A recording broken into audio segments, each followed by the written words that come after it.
Selamat sore Bapak Ibu, teman-teman sekalian. Selamat datang di Bincang Sejiwa.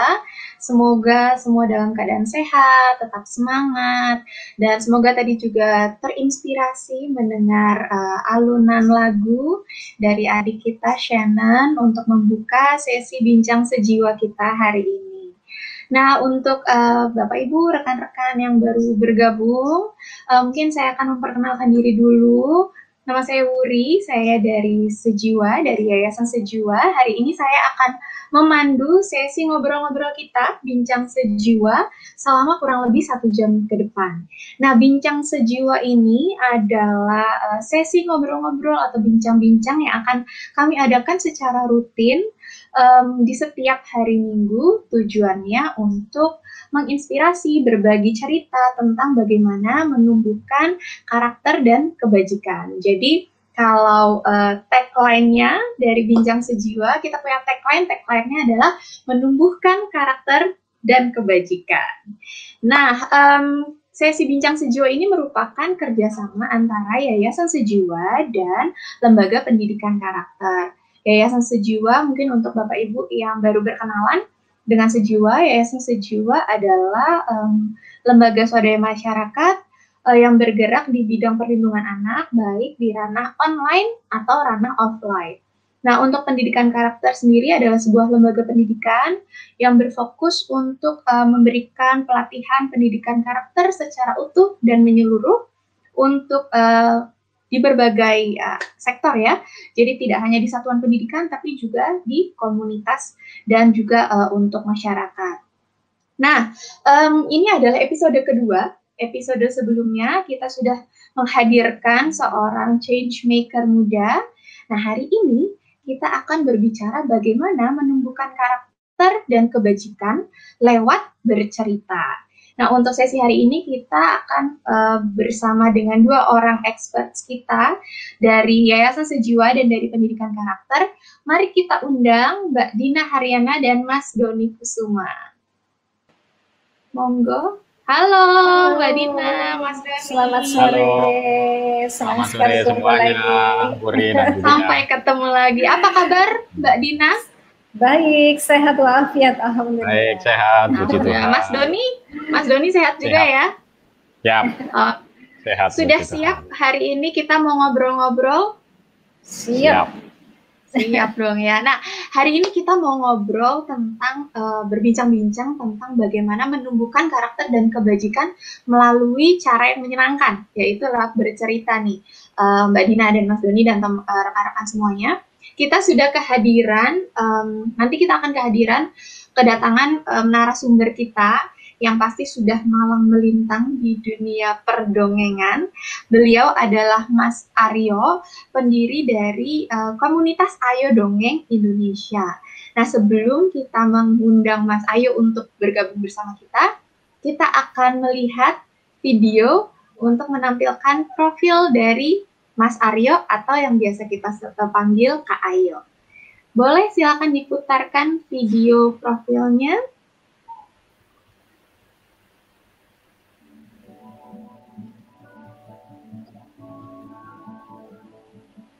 FDI itu Festival Dongeng Internasional Indonesia ini adalah sebuah festival yang dibikin sama teman-teman dari Ayo Dongeng Indonesia.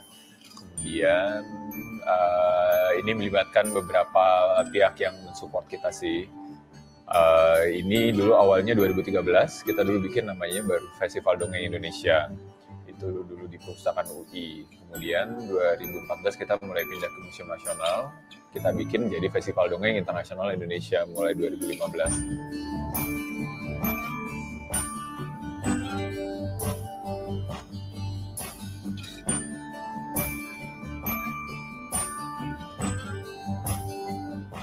Acara ini bagus sekali, terutama diadakan di Museum Nasional ini, jadi anak-anak tuh seneng datang ke museum tuh nggak membosankan. Dan pastinya anak-anak kenal lagi sama budaya Indonesia. Nanti setelah pulang, pasti sih anak-anak akan nagih cerita-cerita Indonesia sebelum tidur. Seperti biasa suka mendongeng juga, tetapi kayaknya sekarang ibunya harus belajar lebih ekspresif lagi seperti kakak-kakak para penjaga mimpi di sini. sukses terus dan ditunggu terus acara tiap tahunnya. Semakin tahun sudah semakin oke, semakin bagus. Tuh, nah tujuannya sebenarnya mau mempopulerkan lagi dongeng di rumah, di keluarga, di sekolah-sekolah sama guru-gurunya atau di komunitas-komunitas gitu. Jadi sebenarnya as a reminder buat orang tua bahwa dongeng itu mudah loh, dongeng itu menyenangkan loh. Makanya yang kita sajikan adalah dongeng-dongeng sederhana yang menyenangkan, yang mereka professionally melakukan dongengnya ini dengan sepenuh hati, tapi ada yang guru latar belakangnya, ya. Karena mendongeng itu mudah. Jadi, teruslah mendongeng, teruslah menanamkan virus baik melalui cerita dan melalui dongeng pada anaknya setiap malam sebelum tidur, atau setiap hari, setiap kapanpun kalian bisa berjumpa dengan kualitas waktu yang baik kepada anak-anaknya. Oke? Karena parenting is easy. Jangan lupa follow parentingiseasy.id.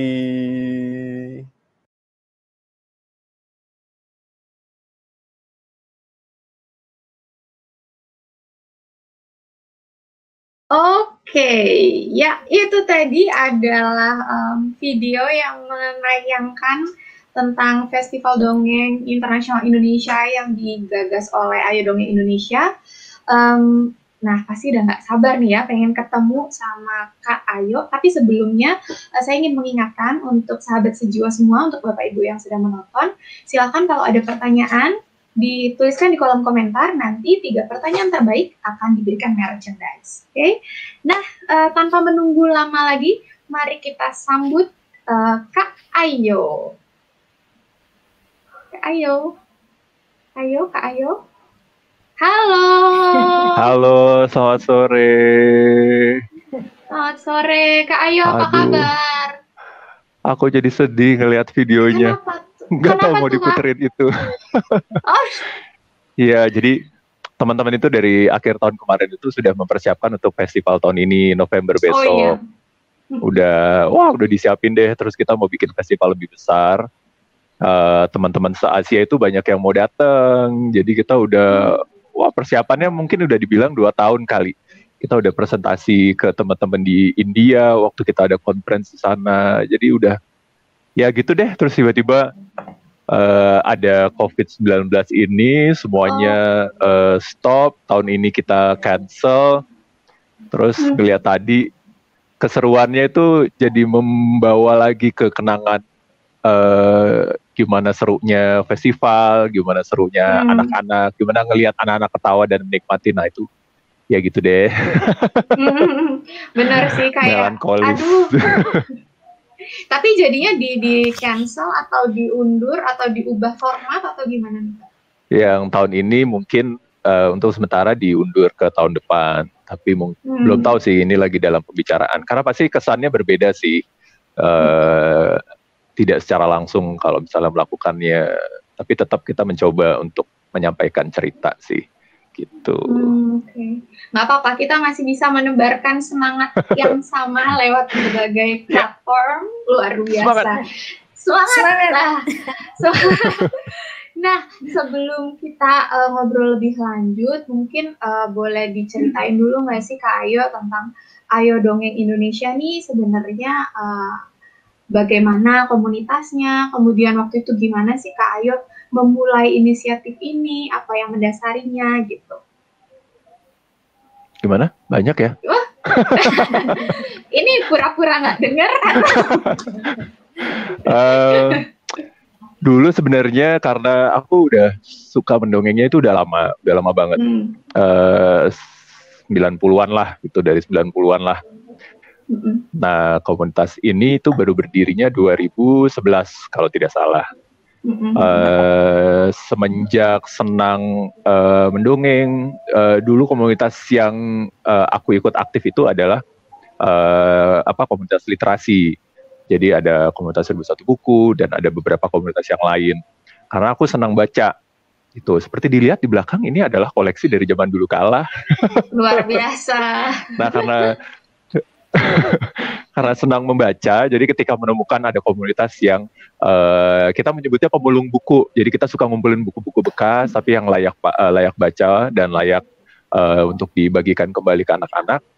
Aku senang tuh ikut bagiin bukunya, nganterin bukunya ke taman baca masyarakat, sambil nanti diceritain bukunya supaya mengundang mereka itu. Nah, tapi lama-lama ada banyak teman-teman yang gimana sih kok bisa kayak gitu sih ceritanya, aku mau dong belajar gitu.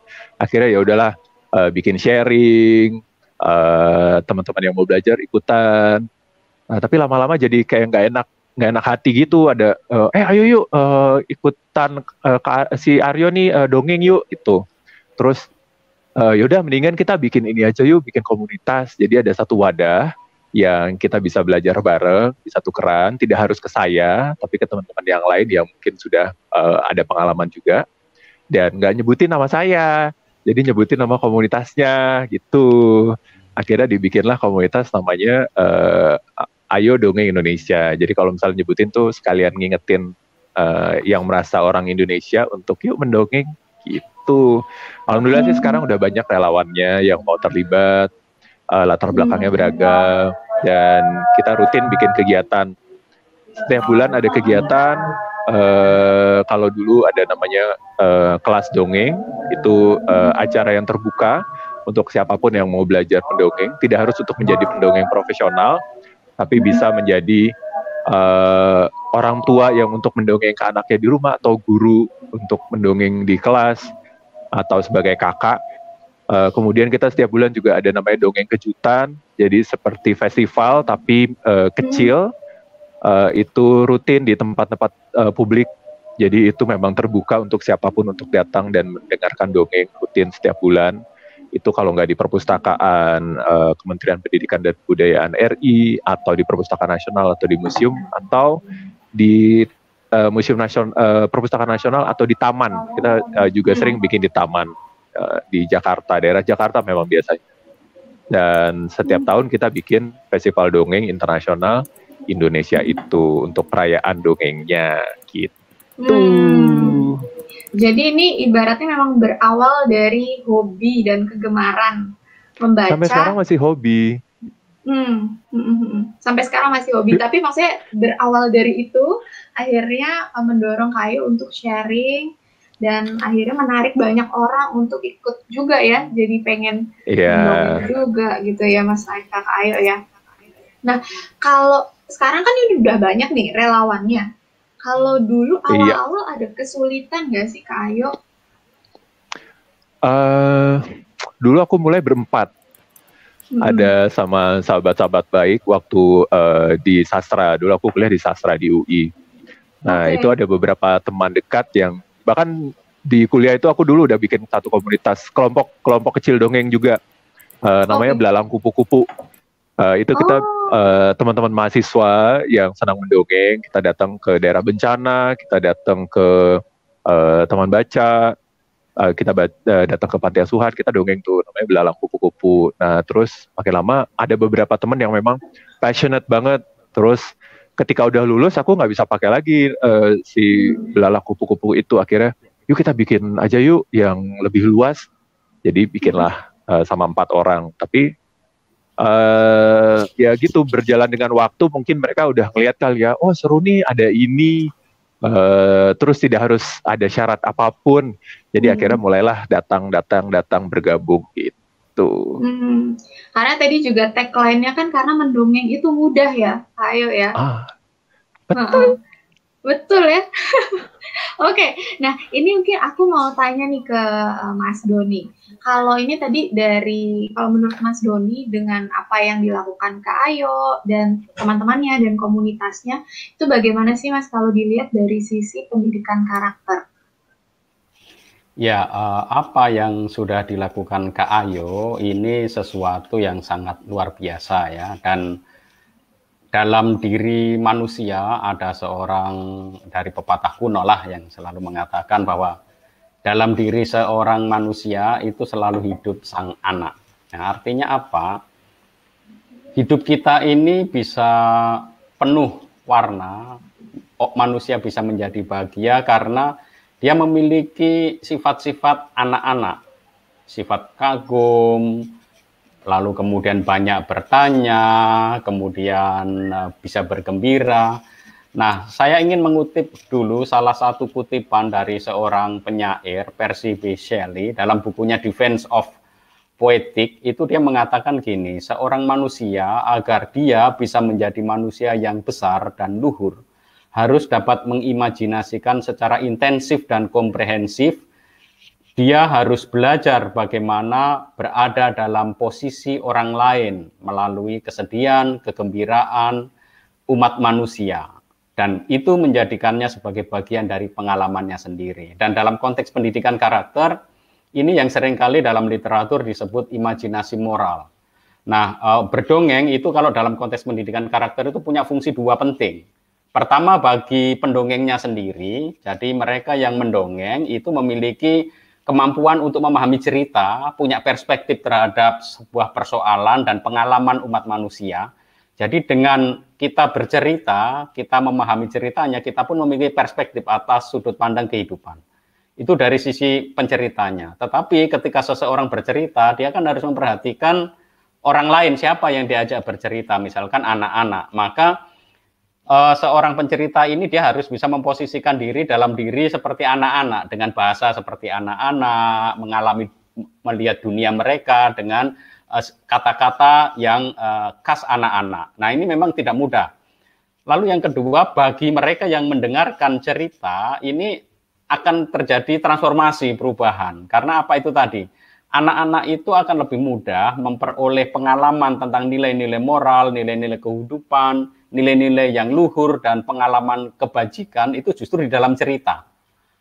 Tetapi kita harus ingat bahwa tidak semua cerita itu kadang-kadang itu hasilnya bagus gitu ya. Maka di sini peranan orang tua yang sungguh-sungguh bisa orang dewasa lah ya yang mendampingi anak-anak di dalam bercerita. Nah, saya rasa Kak Wuri, apa yang dilakukan Kak Ayu ini memang menjadi semacam individu-individu yang mentransformasi bangsa ini. Dia tidak mentransformasi bangsa secara langsung, tetapi melalui percikan hati, imajinasi anak-anak Indonesia yang kebanyakan ini ketika ada di satuan pendidikan, di sekolah formal sudah mulai bingung. Anak TK, SD sudah diajarin itu.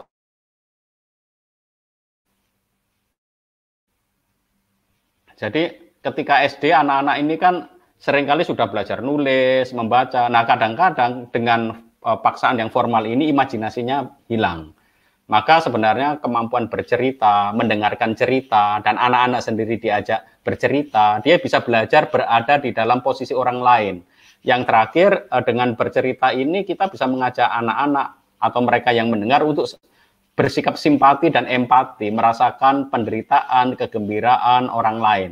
Nah, ini tentu pengalaman yang sangat luar biasa karena proses perubahan nilai itu tidak terjadi dari luar. Mendengarkan apa yang dikatakan orang lalu berubah, tidak, tetapi dia mengelaborasi nilai-nilai itu melalui pengalamannya, dan ketika dia mengalami kegembiraan bahwa oh jujur itu menggembirakan, berbuat baik itu menyenangkan, berbuat baik itu membuat saya sebagai anak itu menjadi anak yang baik. Nah, hal-hal seperti ini akan mentransformasi individu, dan yang terpatri di dalam dirinya adalah bagaimana melakukan dan melaksanakan nilai-nilai luhur dan kebajikan. Saya rasa ini menjadi esensi dari proses pendidikan karakter itu. Sehingga saya melihat apa yang dilakukan Kak Ayu dengan teman-temannya itu sangat luar biasa. Ada relawannya, lalu ada kelas pendongeng untuk orang tua, guru, dan mendongeng ini metode yang sangat efektif untuk imajinasi moral dimanapun. Makanya dimanapun di setiap kebudayaan itu selalu ada dongeng.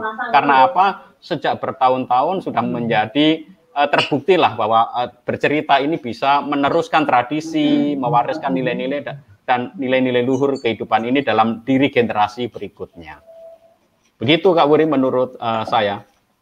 Oke, jadi memang manfaatnya itu kalau kita lihat dongeng itu memang sarana yang sangat baik sekali ya, Mas Doni, untuk bisa menanamkan, menumbuhkan karakter.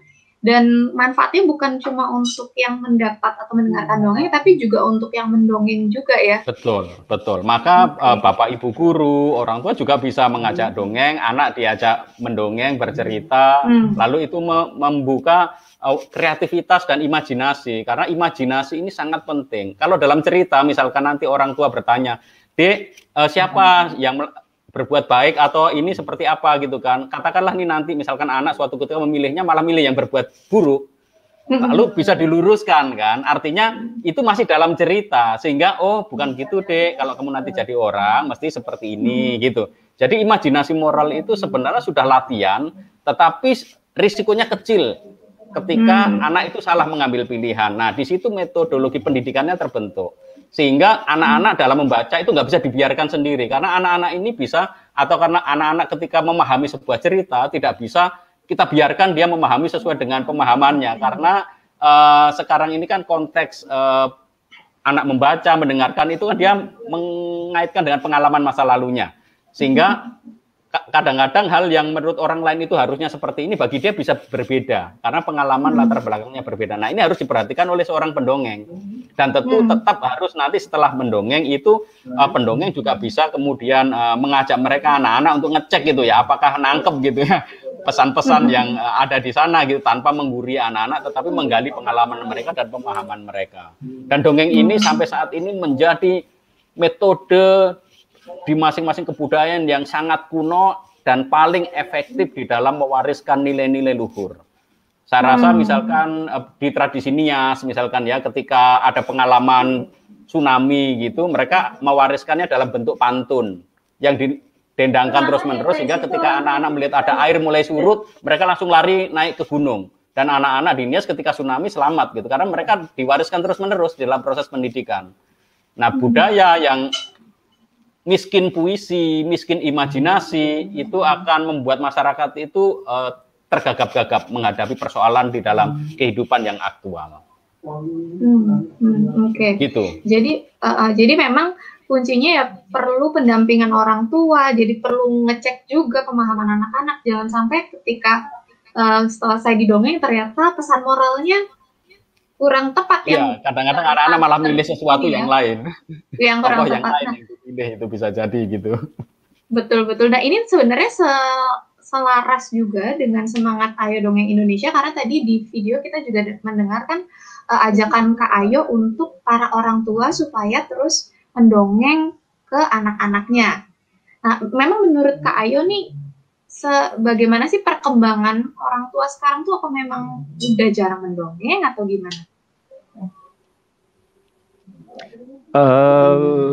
Kalau yang mendongeng sebenarnya semakin banyak, semakin bertambah. Tapi kalau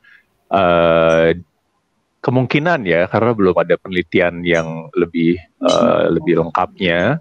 Tapi kalau dibandingkan dengan keseluruhan orang tua di Indonesia, pasti yang tidak mendongeng itu akan lebih banyak. Itu. Nah, sebenarnya ada beberapa indikasi sih, teman-teman dari penerbit itu mereka ada beberapa yang menyampaikan permintaan untuk cerita-cerita dongeng itu lagi banyak sekali nih. Itu. Tapi kalau memang dari jumlah itu memang masih kurang. Kemudian kan sekarang ada pengaruh dari sosial media, ada beberapa sosial media yang benar-benar menyajikan hiburan. Jadi kayaknya ada banyak orang tua yang lebih memilih memberikan itu dibandingkan mereka mendongeng. Padahal mendongeng nggak pakai kuota, nggak akan kehabisan baterai, dan itu cerita bisa apapun, tidak harus cerita rakyat. Nah itu makanya kita banyak menggaungkan kampanye bahwa mendongeng itu sederhana, jangan membandingkan dirinya sama pendongeng-pendongeng profesional yang pakai alat bantu atau bisa menirukan suara atau teatrikal. Karena dari zaman dulu pun, seperti tadi Mas Doni bilang, setuju banget tuh, dari zaman dulu pun ini udah jadi tradisi bertutur yang memang kuat sekali. Dari zaman kuno banget ini udah ada, bahkan dari dulu pun nggak ada tuh yang namanya kamu harus ikut pelatihan dongeng dulu baru kemudian kamu certified dan boleh melakukannya. Nah itu nggak ada tuh gitu. Dia kita pengen memang banyak orang tua untuk mendongeng, jadi ada dongeng-dongeng hadir di ruang-ruang di rumah. Kemudian guru-guru juga belajar mendongeng dengan sederhana dan caranya masing-masing. Jadi di sekolah bisa gurunya membuka mata pelajaran dengan sebuah cerita, atau bisa gurunya mengajar dengan cara bercerita. Kan jadi seru tuh, misalnya oke, anak-anak hari ini kita akan belajar trigonometri. Kalian tahu apa itu trigonometri? Kan kalau disajikan dengan cara bercerita itu kan ekspresif, kan seru kan. Capek sih capek, tapi habis itu anak-anak seneng, dan habis itu pelajaran juga menyenangkan lah gitu, nangkep lah gitu. Jadi matematika jadi lebih asik gitu ya Kak Ayo ya. Lebih asik. Setidaknya kalau dia nggak suka mata pelajarannya, dia akan suka sama gurunya, dan apa yang disampaikan jadinya tetap masuk juga gitu. Benar. Nah, ini aku jadi mau bertanya nih ke Mbak Dina. Kalau tadi dari yang disampaikan Kak Ayo kan, memang trennya sekarang orang tua kayaknya udah banyak nih, makin banyak yang ingin membeli buku-buku cerita, dongeng-dongeng gitu. Berarti kan menunjukkan interest orang tua yang lebih meningkat. Walaupun kayaknya masih belum terlalu banyak nih jumlahnya. Sedangkan menurut Mas Doni kan tadi dongeng itu adalah sarana yang sangat penting untuk menanamkan karakter-karakter. Nah, gimana sih Mbak Dina, kalau gimana caranya kita meyakinkan orang tua atau mendorong orang tua bahwa mendongeng itu sangat baik loh, gitu. Jadi jangan melulu kasihnya gadget biar anak diem, nggak misahin orang tua. Nah, itu gimana Mbak cara kita mendorong orang tua? Ya. Makanya saya apresiasi betul ya apa yang dilakukan Mas Ayu untuk mempromosikan dongeng ya. Dan aku ngelihatnya Mas Ayu nih bikin kerajaan dongeng di Indonesia ya Mas ya. Luar biasa loh ya. Saya melihat apa yang Mas Ayu lakukan itu perjuangan yang wow, prosesnya luar biasa berat. Tapi aku melihat, waduh Mas Ayu, Diko itu terlalu humble. Ya aku melihat bahwa proses yang terjadi pada Mas Ayu, perjuangan yang konsisten dari awal, nggak ada uang ya, pinjem ruangan mau bikin festival, kemudian pinjem bahkan sound system, betul nggak Mas? Aku buka ini malu nggak? Enggak ya. Nah, jadi proses panjang ini dilakukan oleh Mas Ayu dengan segala ketangguhannya. Nah, yang kita mau pelajari di sini adalah apa yang membuat Mas Ayu berjuang untuk dongeng ini. Apa yang membuat Mas Ayu passionate ya, punya greget, punya cita-cita, punya keinginan besar bahwa dongeng ini harus dipromosikan, ya, bahwa para orang tua harus melakukan sesuatu, ya, pembentukan karakter lewat dongeng ini. Nah, gini Wuri, jadi aku melihat nih nggak jauh-jauh dari latar belakang Mas Ayu. Aku udah ublek nih, apa sih Mas Ayu yang bikin dirimu tuh kayak gitu, ya. Jadi sebelum saya menuju pada Mas Ayu, aku mencoba juga bertanya pada anakku sekarang udah 27 tahun, ya. Aku bertanya, apa yang bikin kamu ingat Dad dan Mom waktu kamu kecil? Lalu dia katakan, aku paling ingat kalau Dad itu gosok gigiku sambil cerita, and the story was about Orange. Nama idol di dalam story itu Orange. Ya. Kemudian dengan aku kalau mau tidur itu ada salah satu yang namanya Blue Dog ya. Nah itu idolnya.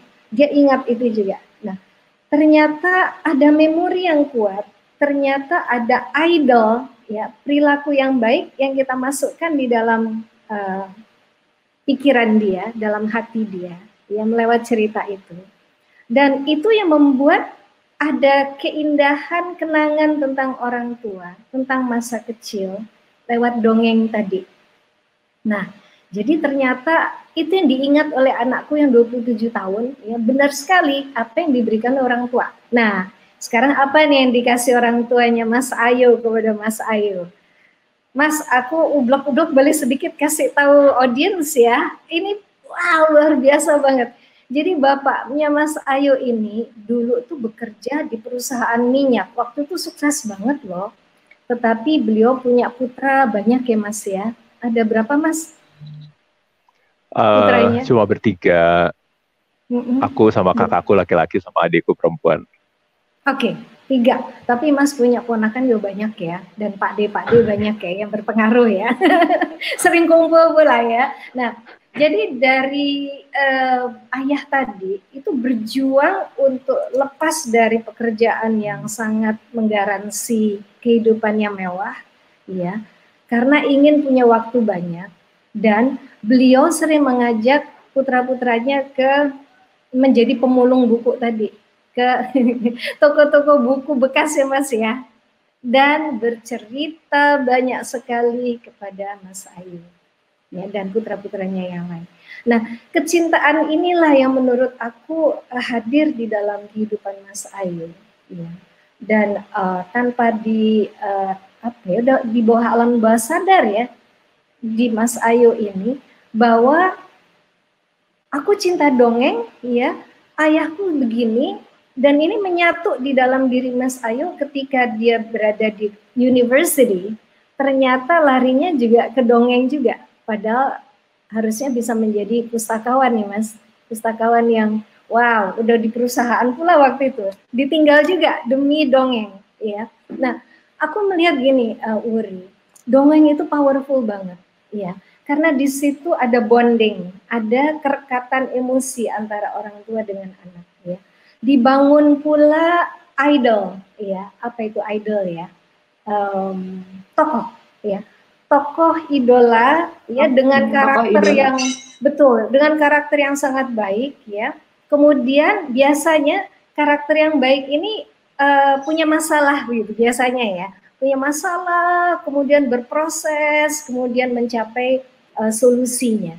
Nah, jadi anak tuh belajar bahwa orang yang baik itu punya karakter berempati, ya, menolong orang, bisa bekerja sama dengan orang lain, menghargai orang, tidak membuli, dan dia mau untuk bekerja keras untuk mencapai solusi dari permasalahan itu.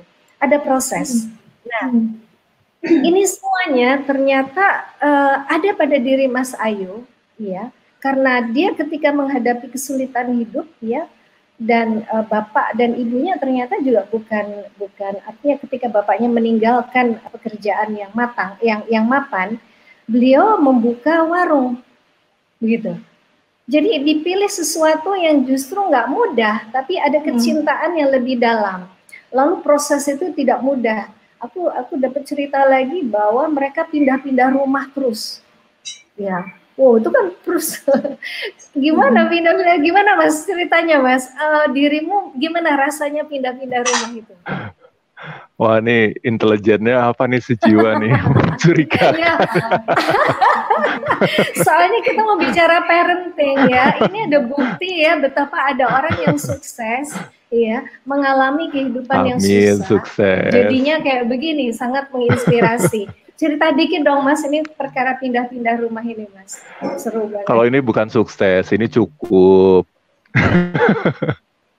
Nah, memang ciri khas orang sukses gitu.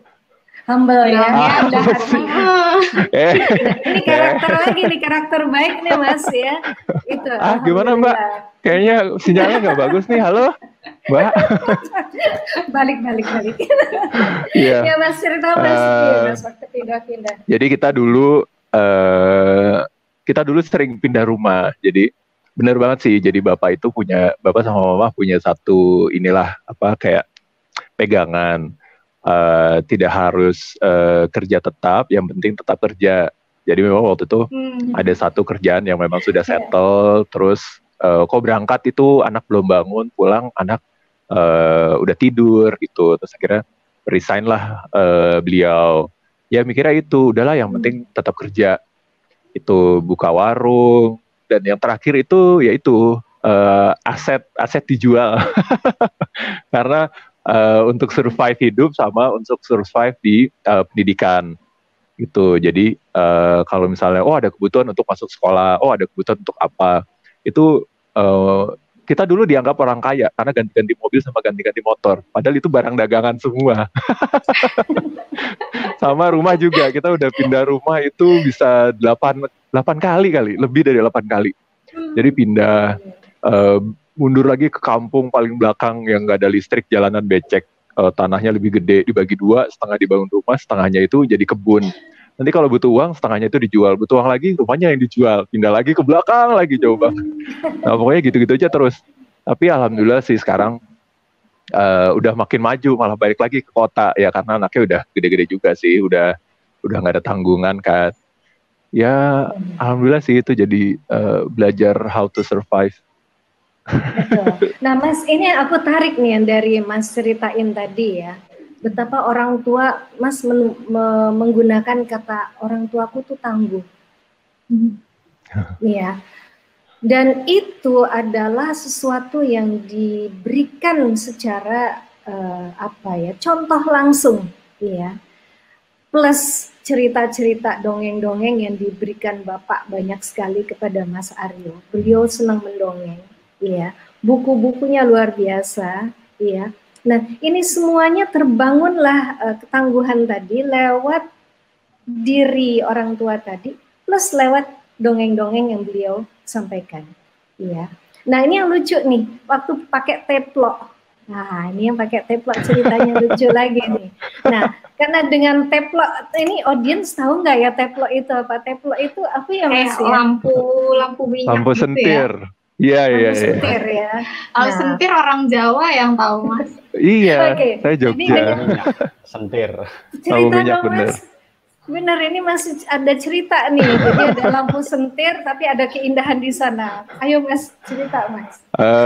Dulu kita tinggal di kampung, jauh lah gitu. Jadi kanan kiri itu masih hutan, depan itu sawah. Jadi kalau berangkat ke sekolah itu lewat pematang sawah. Kalau musim hujan kita pakai kantong plastik, nanti aku pegangan sama kakakku ditarik tuh, oh main ski, ya padahal nggak tahu ski itu warnanya putih, tapi ini warnanya coklat hitam. Itu terjadi setiap hari tuh, jadi kalau sekolah itu pulang-pulang tuh pasti pulangnya sore banget, karena kita main dulu di sawah. Nah sore-sore itu biasanya kita pasti sudah pulang sebelum maghrib. Maghrib itu jadi patokan waktu lah, karena dulu nggak peduli sama jam kan. Waktu masih bebas lah, menyenangkan, gak buru-buru. Nah karena belum ada listrik di kampung, dulu masih pakai aki. Jadi yang kotak aki itu disetrumnya itu cuma hari Jumat, karena untuk persediaan Sabtu dan Minggu kita nonton TV. TV-nya cuma satu, nontonnya TVRI.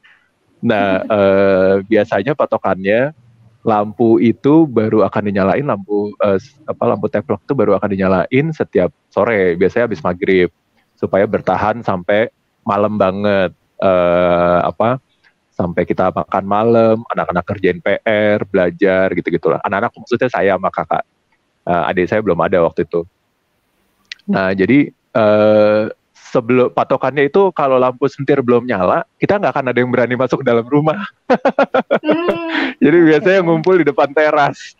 Ngumpul di depan teras itu biasanya kalau ada orang lewat, salah sapa gitu kan. Halo, iya ini. Tapi biasanya, nah disitulah bapak sama mama itu biasanya suka ngumpul, terus suka cerita. Ceritanya macam-macam. Cerita tentang keluarga, pengalaman mereka, macam-macam lah. Nah itu momen-momennya. Baru kemudian pas udah gelap, udah mulai banyak nyamuk, mulailah kita pindah ke dalam rumah, lampunya dinyalain. Gitu. Iya, jadi waktu zaman nggak enak itu ternyata banyak keindahan ya Mas ya yang dirasakan. Iya, nah, itu tahun berapa ya? Aduh, aku jadi ketahuan dong umurnya. Santai Mas, kita semua juga sama kok. Oke. Ada satu hal lagi yang juga lingkungan Mas Ayo mendukung sekali menjadi seperti Mas Ayo yang sekarang, yaitu ketika bude-bude kumpul, arisan barangkali ya, kumpul-kumpul keluarga besar gitu. Apa yang dilakukan adalah, kamu udah baca buku ini belum gitu? Ini bagus loh ini. Terus mereka kayak tuker-tukeran buku gitu. Wow, ini aku bilang aku belum pernah nih ngalami ada keluarga atau melihat ada keluarga yang seperti ini gitu. Jadi Bapak Ibu sekalian, sebenarnya kembali lagi betapa pentingnya keindahan imajinasi itu, ya, dilahirkan dari orang tua yang memang sadar betul mengenai literasi, ya. Dan the power of dongeng, the power of telling story, yang menyampaikan cerita-cerita, ya. Menghayati itu, menghadirkan ketangguhan tadi lewat cerita, lewat diri kita juga tangguh, ya, contoh-contoh. Jadilah Mas Ayo yang dongeng itu kalau mungkin di orang zaman dulu apa sih emangnya bisa bikin orang bisa hidup gitu kan. Kayaknya dulu itu aku mau jadi tentara Mbak. Gitu. Nah, kan jomplang banget kan sekarang. Kalau sekarang jadi pendongeng bisa jadi apa aja kan, Kak Ayo. Oh iya. Bisa bener jadi banget. dinosaurus. bagus. Iya, iya, iya. Tadi aku barusan jadi pohon. Tuh. Dipanjat-panjat. So, ini Ur yang ingin saya sampaikan. Jadi, lagi-lagi ya dongeng ketika orang tua menghayati betul ya. Plus sadar betul bahwa buku itu punya kandungan nilai yang luar biasa, disampaikan dengan penuh penghayatan, plus contoh-contoh dalam kehidupan. Wow. Jadinya anak berimajinasi, tangguh ya, dan mampu berproses tadi untuk menyelesaikan tantangan-tantangan. Mungkin tuh dari aku itu dulu deh. Berarti kalau tadi dari obrol-obrol kita Mbak Dina dengan Mas Ayo tadi, kita bisa melihat bahwa memang peran orang tua tuh luar biasa sekali dalam menanamkan tadi karakter dan keluhuran, dan lewat dongeng itu menumbuhkan karakternya lewat imajinasi moral. Kalau tadi yang disampaikan Mas Doni, betul ya Mas Doni ya? Betul. Tapi memang betul sih kalau tadi yang disampaikan Mbak Dina, masih ada cerita-cerita yang diingat sampai dewasa. Itu tuh emang benar, karena saya juga ingat waktu kecil, saya juga banyak dikasih buku-buku cerita, sampai sekarang juga ada buku-buku yang dan cerita-cerita yang sering masih saya ingat gitu, yang the most memorable book gitu, yang buku cerita yang paling diingat. Kalau cerita saya dulu ada apa namanya Kuncung, ya. Kemudian Bobo, ya kan? Kuncung aku masih baca itu, dan memang keinget benar itu cerita-ceritanya. Jadi emang benar dari zaman dulu sampai sekarang. Kalau itu maaf, aku nggak tahu deh itu buku apa. Ya beda nih, ya beda tahun. Aku sih baca di buku sejarah, dulu ada yang namanya Bobo. Waduh, menyakitkan ini. Aku baca Bobo sampai aku kuliah, Mbak. Karena aku suka banget bacain dongengnya. Nah, ini seru banget obrolan kita, tapi kayaknya para pendengar juga pengen ikutan bertanya. Ini udah ada banyak pertanyaan. Aku pilih beberapa aja ya, karena mungkin nggak semua bisa dijawab. Nah, ini mungkin untuk Kak Ayo dulu nih. Gimana caranya nih Kak setelah mendongeng supaya anak bisa tetap ikut tertarik mengikuti feedback bermakna atau mungkin pesan moral gitu ya? Oh. Nah, gimana caranya nih supaya sampai terakhir tuh mereka bisa tetap tertarik, bukan cuma ketika kita jadi gorila terakhir udah mereka ngantuk gitu. Sebenarnya kalau bercerita atau mendongeng itu adalah proses alami, itu yang lebih baik. Jadi itu perlu dibiasakan sih, dibiasakan antara orang tuanya sama anaknya. Jadi perlu waktu yang ketika kedua-duanya sudah siap. Kalau kesiapan itu tergantung usia sebenarnya. Kalau usianya masih kecil, biasanya waktunya pasti pendek-pendek, 5 menit, 3 menit gitu. 2 menit juga nggak apa-apa. Kalau berulang kemudian kita tahu polanya, oh anaknya memang cukupnya 3 menit, ya udah, berarti jangan dipaksakan untuk cerita yang lebih. Berarti carilah cerita-cerita yang 3 menit atau di bawah 3 menit itu tuh udah selesai, sudah di bagian yang ada value-nya itu. Tapi nanti orang tua juga harus ingat, value itu bukan sesuatu yang harus disimpulkan atau disampaikan langsung sama orang tua ke anaknya. Tapi value itu adalah sesuatu yang tersirat di dalam ceritanya. Jadi tanpa sadar itu akan diambil sendiri sama anaknya. Dan boleh tapi ada satu follow up activity, misalnya orang tua itu ada proses bertanya ke anaknya, bagian mana dari cerita tadi yang kamu suka? Kenapa kamu suka yang itu? Emang kenapa gitu? Nah dari situ kita bisa menggali tuh daya tangkap anaknya seperti apa. Seperti yang tadi Mas Doni bilang, orang tua juga bisa ngira-ngira kira-kira anak menangkap value-nya apa enggak nih, atau dia suka idolnya, tokohnya itu yang mana. Tapi bisa juga meskipun tokoh negatif yang dia suka, kenapa kamu suka yang itu? Memangnya dia kenapa? Bisa jadi ada hal baik dari si tokoh negatif itu yang diambil. Nah itu jadi mesti dicari taunya di situ.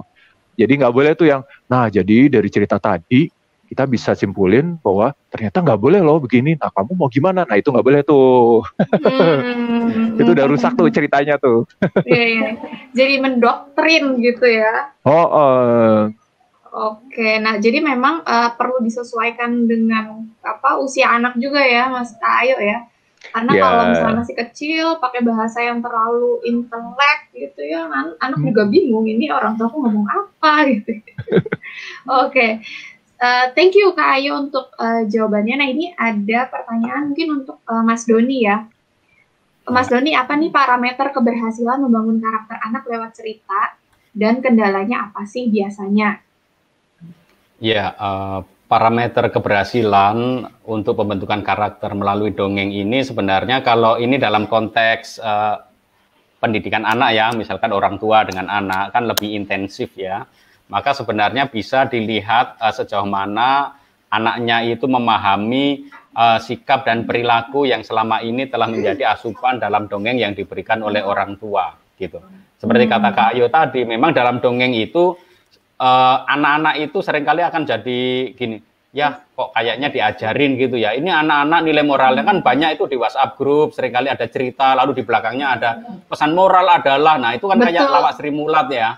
Itu kan biasanya Sri Mulat itu belakangnya selalu ada gitu. Nah itu kita dalam mendongeng tidak bisa seperti itu, karena imajinasi itu nggak bisa dibatasin. Bahkan melalui perilaku-perilaku yang tadi mungkin dikira, oh ini tokohnya kok buruk, tetapi mungkin anak juga tahu, ini ada apa di situ, apakah ada sesuatu yang menarik, karena seringkali ada komitmen, konsisten, dan ada sikap-sikap gitu. Jadi parameternya itu sejauh mana orang tua bisa melihat nih, ada perubahan-perubahan apa dalam diri anak, kalau ini dalam konteks pendidikan ya, dalam arti di rumah gitu ya. Tapi kalau misalkan di sekolah, Bapak Ibu guru juga bisa, ketika mempergunakan metode bercerita, lalu kemudian mengajak mereka untuk berimajinasi tentang tokoh-tokoh, tentang sikap-sikap perilaku mereka, maka akan dilihat apakah sikap-sikap dan perilaku anak-anak itu sudah berhasil sesuai dengan indikator di dalam cerita-cerita tadi gitu. Kalau ternyata itu belum, tentu perlu digali lagi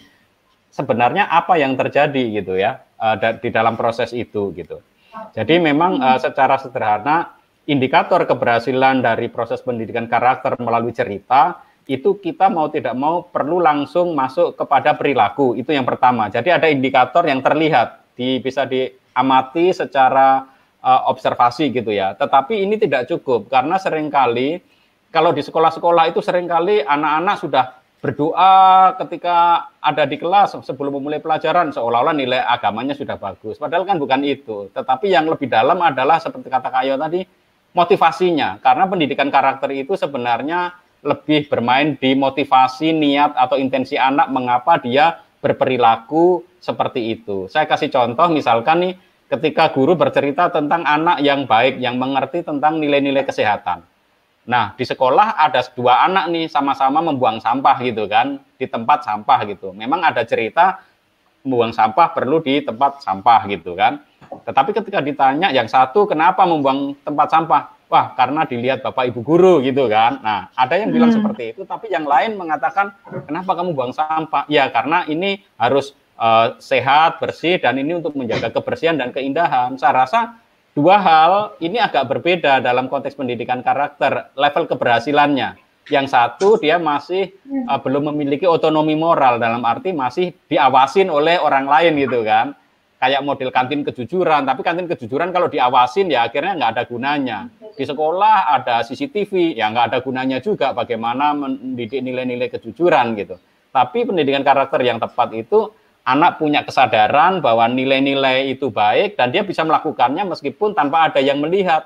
Nah, maka mungkin ini bisa menjadi salah satu indikator baik di sekolah maupun di rumah bagaimana kita melihat anak-anak ini sudah tepat belum, udah berhasil belum pendidikan karakter yang kita berikan kepada anak-anak ini ketika anak-anak ini nggak kita awasin. Karena anak-anak kan sangat takut pada otoritas orang dewasa. Dia buat pura-pura baik ketika ada orang dewasa kadang-kadang kan, takut dihukum, takut dimarahi. Tapi bagaimana perilaku mereka ketika tidak ada kita, nah itu yang sebenarnya perlu menjadi indikator yang lebih mendalam.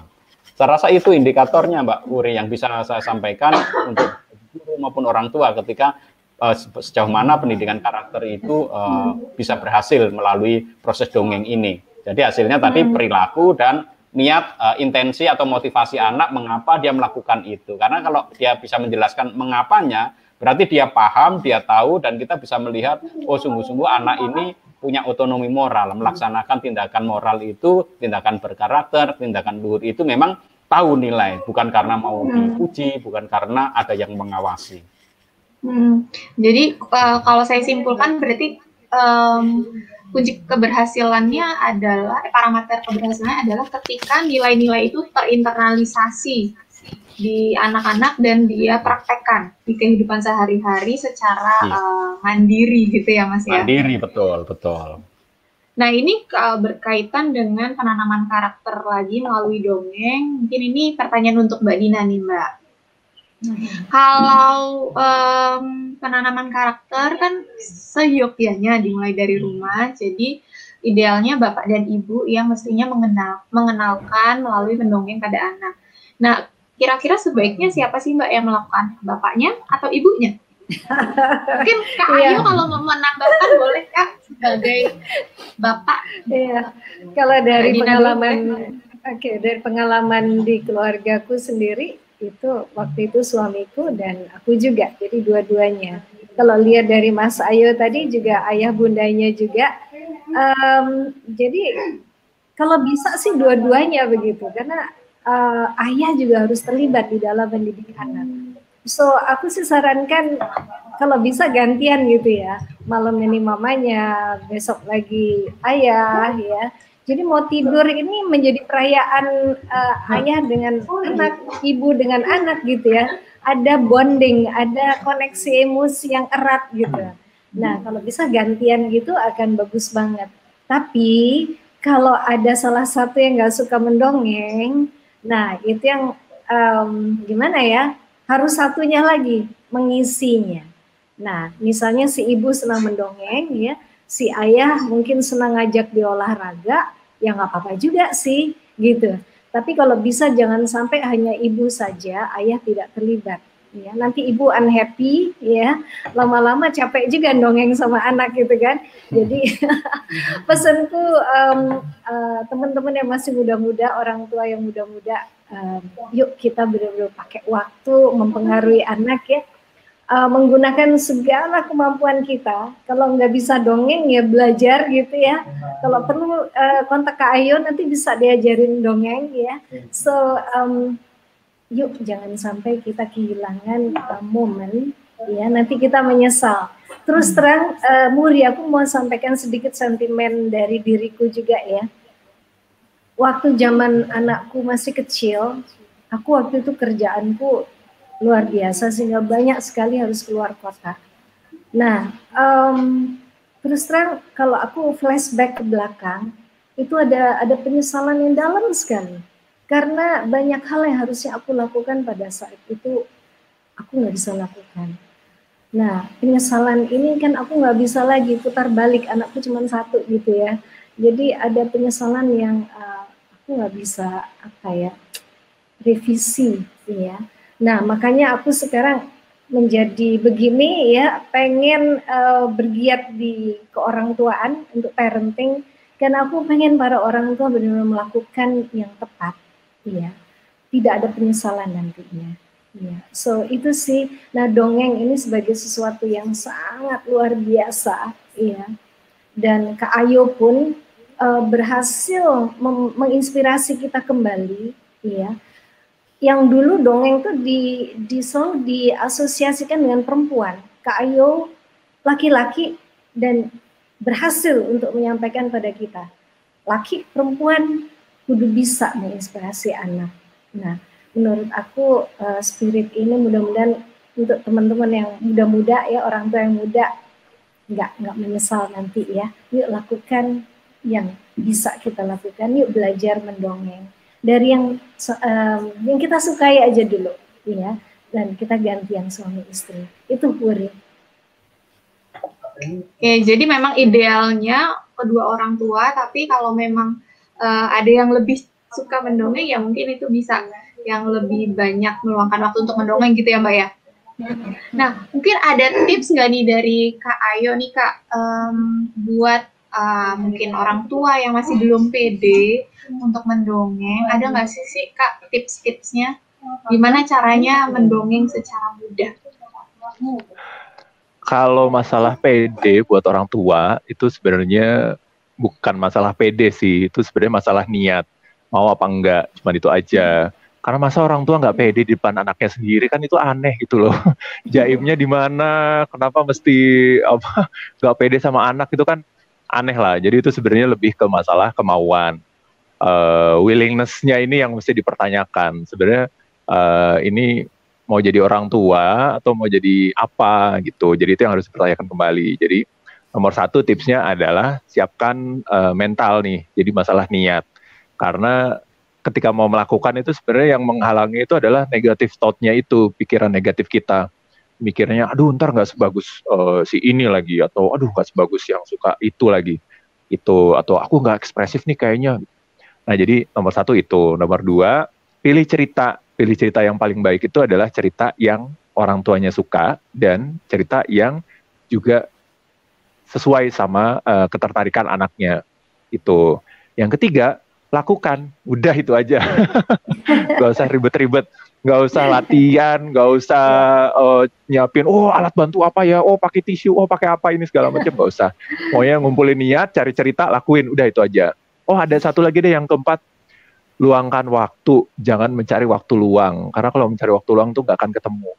Tapi harus benar-benar meluangkan waktu, gitu. Bagus banget. Iya, keren. Benar sih, benar tadi ya. Luangkan waktu, jangan mencari waktu luang. Ya, Mbak. Iya, aku khawatir aja nih ada sedikit ya. Saat ini kan dunia gadget luar biasa mengharu biru, membuai banyak orang.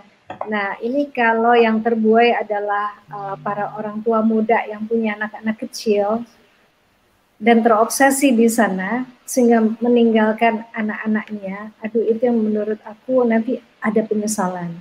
So, mungkin kita semuanya di sini ingin mengingatkan adik-adik sekalian, yuk benar-benar anak-anak kita berharga.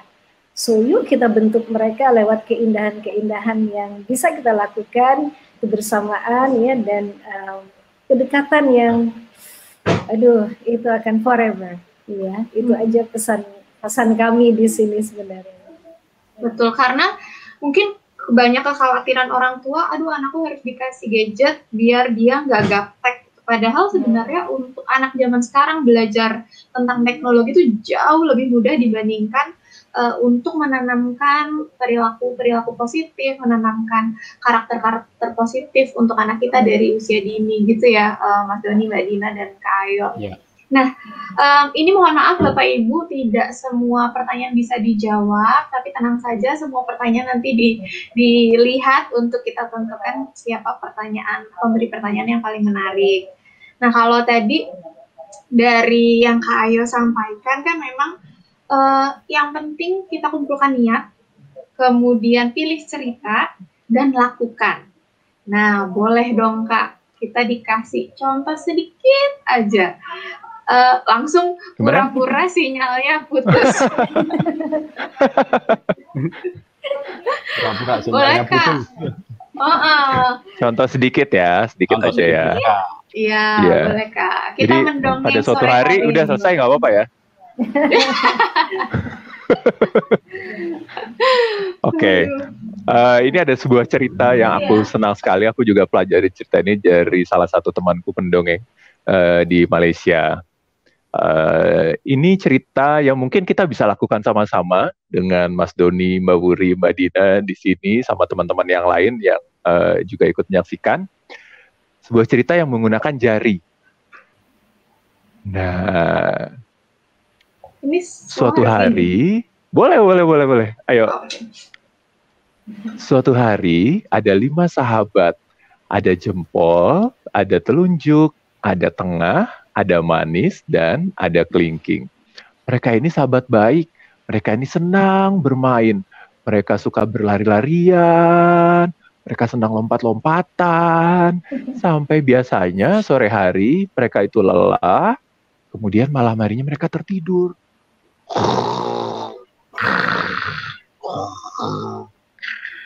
Nah, pagi harinya mereka terbangun. Satu persatu terbangun. Sahabat yang pertama adalah kelingking. Ting! Dia bangun. Kemudian dia berkata, "Aku lapar." Kemudian sahabat yang kedua bangun. Ting! Dia juga berkata, "Aku juga lapar." Lalu yang ketiga bangun. Ting! Dia berkata, Aku juga lapar, ini bagaimana? Lalu yang keempat bangun. Lalu dia berkata, kalau kalian punya makanan, aku mau ya, aku juga lapar. Lalu sahabat yang kelima terbangun. Si jempol ini kemudian berkata, aku tadi juga lapar, tapi kemudian aku cari makanan. Kalau kalian lapar, kalian cari makanan. Jangan hanya mengeluh, karena mengeluh itu tidak akan mendatangkan apa-apa. Tapi keempat sahabat ini tidak mau melakukan apa-apa. Mereka hanya mengeluh dan mengeluh dan mengeluh. Sampai sore hari tiba, mereka mengantuk dan malamnya tertidur.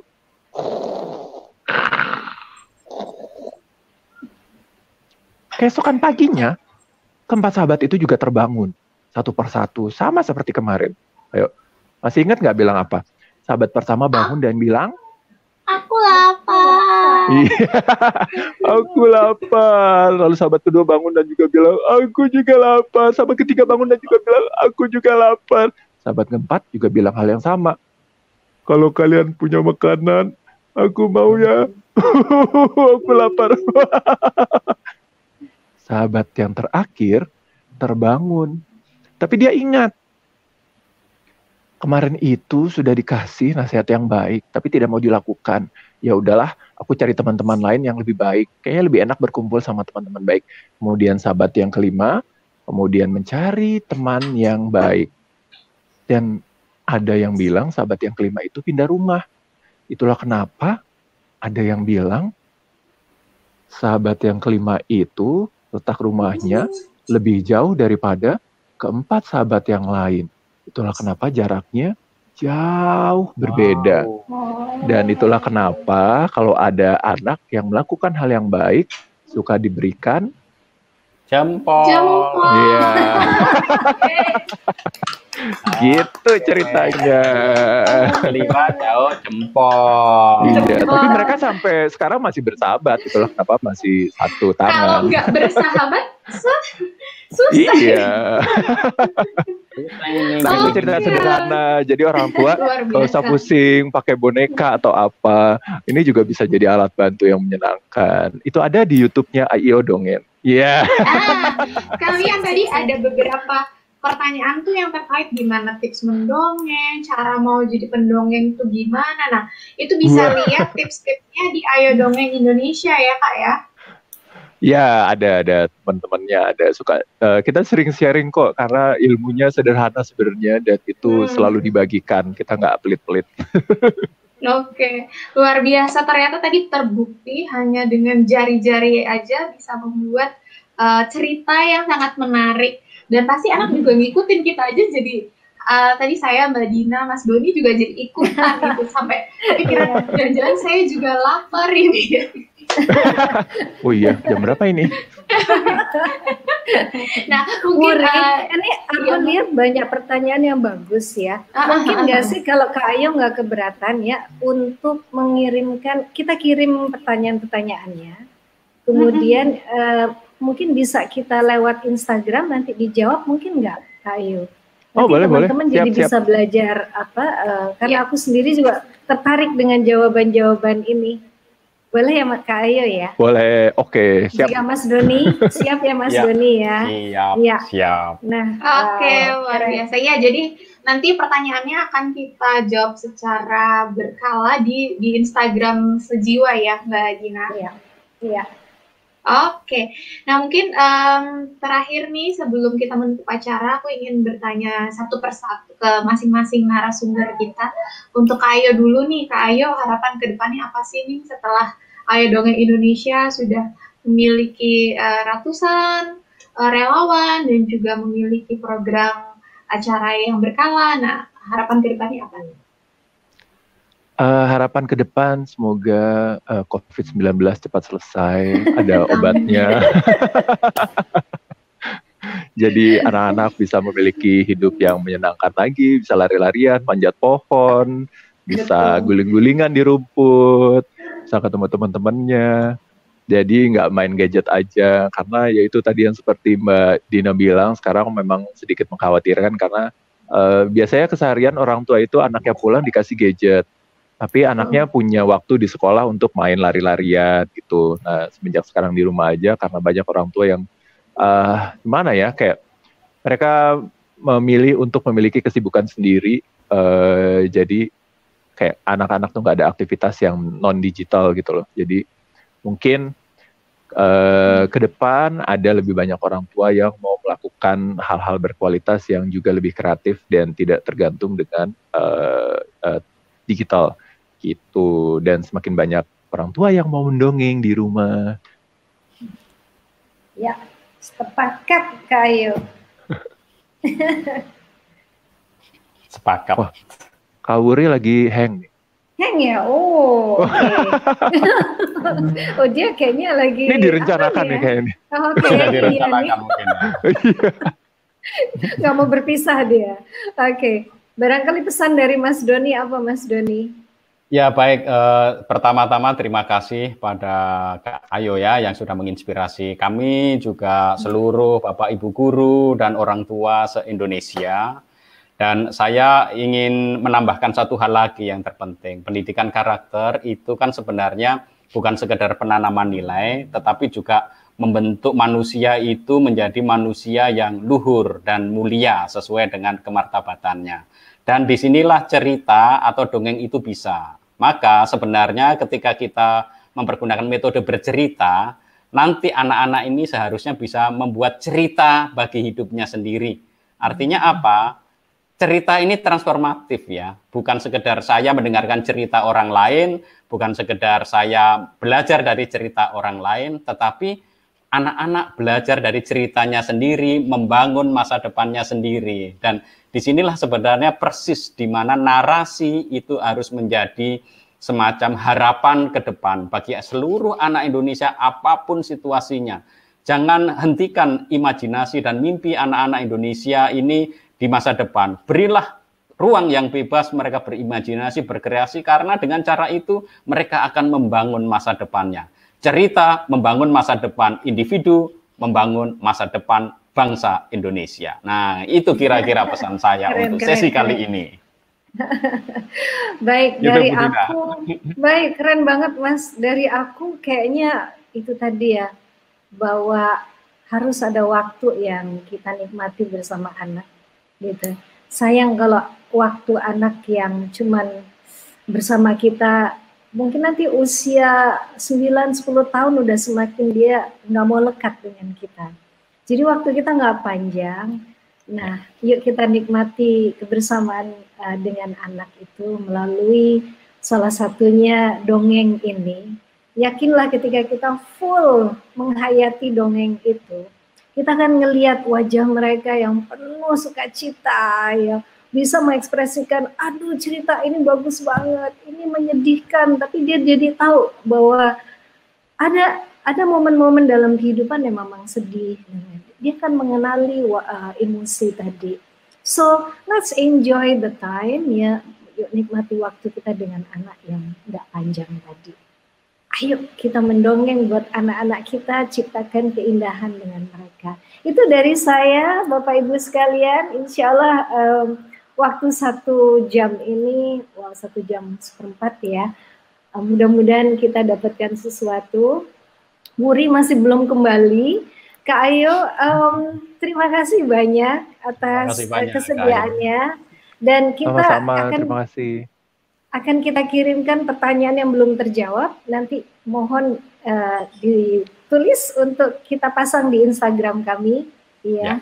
So sukses buat Ayo Indonesia, tetaplah menginspirasi kita, mendorong kita semuanya untuk, hey dongeng itu keren. Oke Kak Ayo, sukses Mas Doni, terima kasih Mas banyak. Doni, terima kasih Mbak Dina. Sukses selalu. Dan Bapak Ibu sekalian, udah nolong lagi. Oh udah, oke Wuri, balik ke kamu Wuri, kamu balik dong. Dia masih kayak hantu. Oke, Bapak Ibu minggu depan kita kembali hari Minggu jam 3 dengan acara yang juga sangat menginspirasi, karena kita akan belajar dari seseorang yang mendalami pendidikan karakter sampai dengan PhD-nya mengenai pendidikan karakter, dan dia akan bercerita banyak mengenai bagaimana sekolah terbangun. Hai Wuri, welcome back. Wuri, tuh masih muter-muter dia. Masih dalam kegelapan. Baik Bapak Ibu, yuk kita kembali hari Minggu yang akan datang tetap jam 3 dan jam 4 dalam Bincang Sejiwa tentang karakter dan kebajikan. Terima kasih. Terima kasih banyak. Terima kasih. Terima kasih Mas Ayu, Mas Beni, Bapak Ibu sekalian. Sukses mendidik anak-anak kita. Assalamualaikum warahmatullahi wabarakatuh. Waalaikumsalam warahmatullahi wabarakatuh.